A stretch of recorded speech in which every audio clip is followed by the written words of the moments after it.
This is an apology from me to every citizen of Ghana. It's an apology to my countrymen and women. I owe my country and its citizens, especially the about 2,074 who have so far been diagnosed with the coronavirus disease, a much deserved apology. I deeply regret that in my country Ghana, victims and their contacts are subjected to nothing but stigmatization, discrimination and prejudice.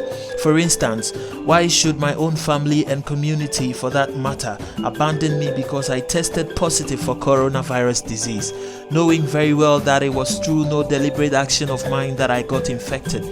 It is rather quite ironical that the same people who tout themselves as having the long-preserved African values of compassion, communality and a we feeling should suddenly become an embodiment of rejection, prejudice and stigmatization towards fellow human beings.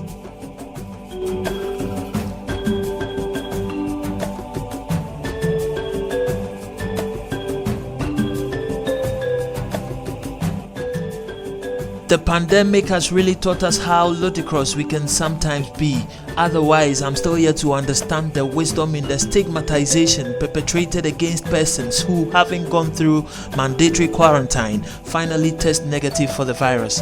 To individuals suffering all this callousness, I apologize sincerely.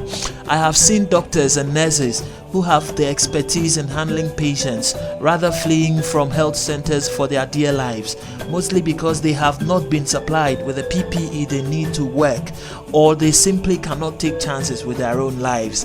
It's a shame that people in mandatory quarantine have to be treated like prisoners, as if the mere suspicion of them having the virus was a court sentence. While the military have intimidated our suspected sufferers, frontline health officials have victimized them, the government has lied to them, and their own people have rejected them.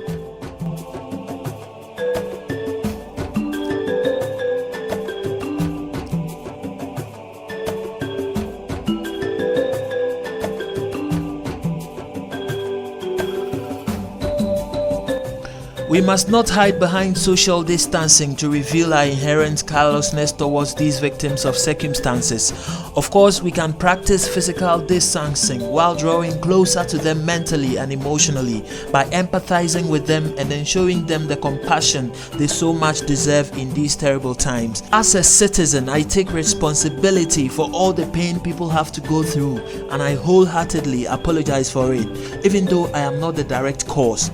While I deeply regret all this negative treatment, I believe that we have learned our lessons and that going forward, our attitude towards our fellow citizens is going to change for the better. Gradually, we shall overcome. Let's flatten the curve.